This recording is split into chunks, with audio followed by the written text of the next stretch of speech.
diri sa DYRP Live Radio. Attorney, first question namon sini sa imo, ano ang mga plaka nga ara karon dira sa inyong opisina para sa ini, no? Kag ano ang imo sining information para sa mga tagplamati naton? Well, salamat gid kay at least na notice man sang kalabanan, no, nga kadto sa opisina kadamo na sa amon plaka. No, we will dispel the rumors nga why plaka ang aton opisina, no. Pero ang ining nga plaka, no, you know, Sir Mike, no, these are cascading plates, no. Buti mga cascading plates. Amo ni ang mga plaka nga na-reserve para sa mga balaklon nga mga salakyan kag mapalabuton nga mga salakyan nga baklon sa aton nga mga motorista. Bot silingon nga way pa sila makabakal sa lakyan niya, ang mga plaka ready na, no? Yes, ready na aton mga plaka, no? Sufficient na aton mga plaka para sa dira, no? Okay. Ano kadamo nga mga plaka ini, Director? Well, ang kalabanan sila di motorsiklo, no? Motorsiklo. So ang process ni Sir Mike, no, ang pag-abot ni sa mga plaka, no, kung may mga dealers blang nga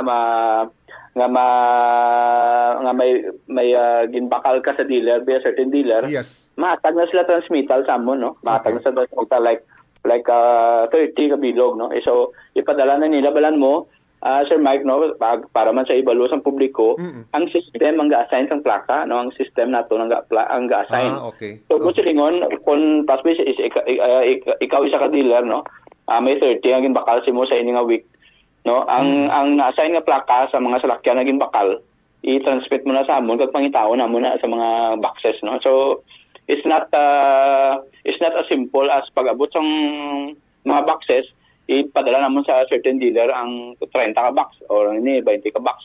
So ang ini once nga may dealer nga hatag sa transmittal ang mga plaka nga gina-assign sa system pangitaon to na naman sa boxes. So mo na nga kisa madugay-dugay ang process, no, that's why nga do halos 24/7 ni gani ang amon mga tawo dire para lang pangitaon ni ang mga plaka. So under normal circumstances after sa transmittal sa inyo sang dealer mga ano kadugay kag ma-release ang plaka sang isa ka bag-o nga salakyan, Director? Well, pas na, no? Siguro in a week's time, padala na naman na sa dealer. Kagang dealer, ma-distribute mo na nila. Okay. So, siguro madasig na katama. So, compare mo sa una, para sa akon sa lakyan, nakuha ko yung akon nga plakaya, mga 5 tuig mo? Well, it's not the same sa present, no? Kasi, you know, ang kisama ng kalabanan man bisa aton, no, ang aton mga nagbalakal sa lakyan, once nga ara ng salakyan nila, why na sila coordinate sila dealer kung ang plaka ara na, or the same manner ang dealer man, no, kung may mga pabaya kita nga dealer, why man nila gina-contact ang nagbalakal sa ila once nga ang plaka ara na sila. So may mga sanctions kita dira, Sir Mike, okay, sa mga dealers na nagpabaya na ara ng plaka kag eventually madakpan ang customer nila nga nagbakal kag ara kag plaka sila. So usually anong sanction sila sa mga dealers kung amuning mga shortcoming nila sa ilang mga mga customer? Well, for the first offense, Sir Mike, no, between 30,000 to 100,000, may mga dagko ani kita nga mga four-wheel nga dealer nga gin-sanction naton last year nga hasta sa 100,000. Okay. No? For the delay lang sa pag-distribute sa mga plaka. So kung magreklamo sini ang tag-iyasan sa lakyan nga ay maka-coordinate mayo sa iya ang iyang dealer, paano siya magreklamo? Well, dili sa reklamo sa mo, no, may ara kita email address, no, maski hindi na ganito makadto sa opisina, may ara kita email address nga i-send lang ang iya complaint through email. No, ang aton nga email address is lto region6@yahoo.com, all yahoo.com.ph, all small letters. Kag ano naman niya ang sanction sini or penalty sa tag-iyasan sa lakyan nga way man ga-coordinate sa iyang dealer nga dugay nagwa plaka way lang niya makatuan to, Director? Well, ang sanction niya sa customer or sa motorista nga way makuha plaka. So kung madakpa na sa ma-plug down na sa amon nga law enforcers, kag mabala namon nga ang plaka available na, so may failure to attach license plate na siya, violation sa do ang sanction sa 5,000 lang violation na. Mahal-mahal magaling, no?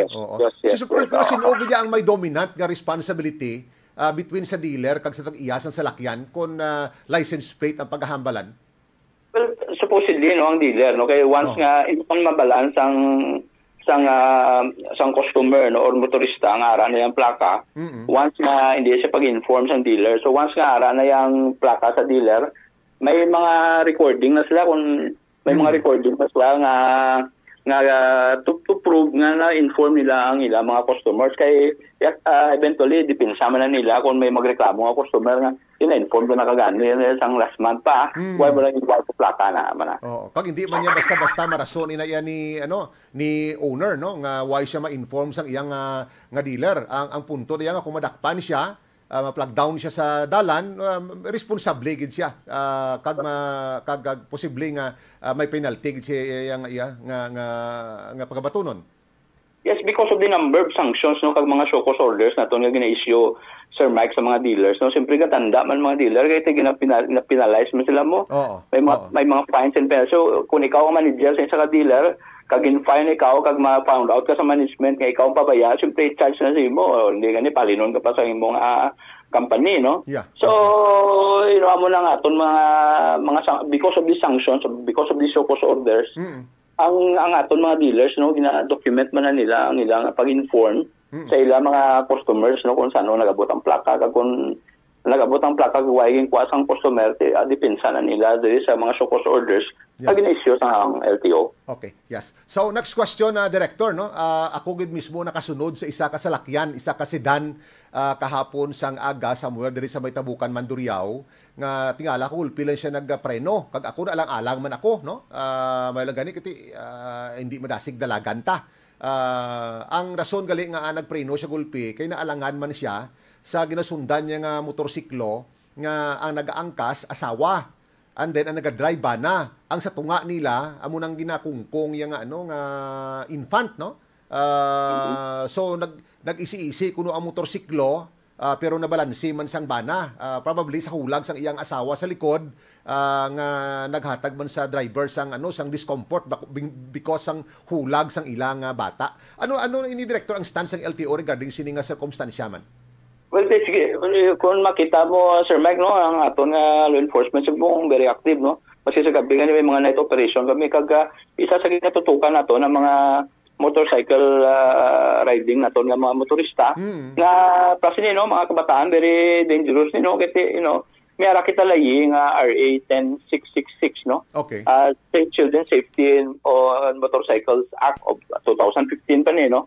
So, amo na yung natutukan naton, kay because ang aton mga enforcers nga galibot everyday may ara gani nga night operation kita ang ini nga mga dangerous nga mga maneuver sa aton nga mga motorcycle riding naton nga mga motorista kinadakop ni no kag very reckless ni nga very reckless ni nga mga hilikoton kay tani dapat ani daw shared responsibility man nimo katila na yak bataan ang ginapangkas but as a deterrent, no, ginadakop sila charge na for reckless driving. Yes, but silingon Director, pagkakita mo ya sang motorsiklo nga may ang mag-asawa may dala sila nga infant or toddler sa motorsiklo, hindi giniya pwede. Violation giniya. Violation yun no, una, ginaproteksyonan nato ng inyong kabataan. Kaya siyempre hindi man ta gusto sila nga karon masakidan ka lang, duwa lang na ni Morida, magkabuk-kabuk ang bata mo malasakan sang iban, no, palayo lang, malasakan sang iban, kag daghan mo pag problema ang iban nga motorista, no? Yes, correct na, no? Mayo lang karon kon wise ang kabuhi nga madula, no? Pero kung may matabo, problema man ya sang nakabunggo sa imo nga nagulpihan lang ya sang pagkatumba mo man gulpi o kung nag-isi-isi kada sa dalan. Pila lang gid ang pasahero sa motorsiklo nga ginaalaw ya Director man? Well, duwa lang ang rider kag ang back rider kay mula na yang safety capacity sa aton motorsiklo. So regardless of anything, duwa lang gid makarga. More than that, violation. Yes. Tiyang ini nga mga hilikoton, no, do tolerance na lang ini kasi mas prevalent ini sa mga kabanwahanan nato, no. But not sa city, no, kay blam mo, ang sa city damo sakyan mo, matumba niya malasakan na sa iban o subong traffic mga daan, no. Ang katingalahan lang diri kay ibindo nga balaan ko hindi niya under sa inyo, pero ang mga traffic aids nato nung isa ginabaliwala man lang ini, no. Kapila man gani ka beses nga nakita ako naglabay tubangan nila ya baliway lang, no? Hindi lang isa, dua o kung tatlo ka beses kundi madamo nga beses, pero starting today kay nahibaluan ko ini, no? Mabulig kita sini kampanya para sa safety sang kabataan regardless of anything man iya or regardless of any reason sang ginikanan nga matatlo sila yang kasanay sa motorsiklo, Director Hiduspan. Yes, ang exemption lang sini under the law, no, kung ang imo bata nga minor, no, matuko di lang yang TL sa footrest sang motorsiklo, kag mahakos yang ano, mahakos yang tatay be, no, or magulang yan, no, mahakos yang rider. Kung hindi na mahakos ang rider, no, kag hindi matapak ang yang TL sa footrest, no, di violation gid na Sir Mike. Kung edad abing istoryahan ta, pila ang edad sang pwede makaangkas kay tatay o kun sa auto dia o kun sa driver? Well, supposedly dapat 18 no. Kaya siyempre kung minor ka hindi gid pwede, no, kung mag-below 18 ka. Amo na exception ang ginambal ko bagulang. Okay, but silingon bisan duha lang kamo kung minor ang nagaangkas hindi gid pwede, violation na mismo. Yes, Sir Mike. Amo na correct. So sige, mabuli kita kampanya sini, no, for the safety sang kabataan, ha, or for the safety sang minor, Director, amo nang main purpose nato, no, sang siningalay. Sir Mike, no, kung mako ko lang yung istorya sa akon, no, this is to inform the public, no, nga ang aton nga Assistant Regional Director Subong nga bago appoint sa ARD Jack Kunlo. Yes, gani.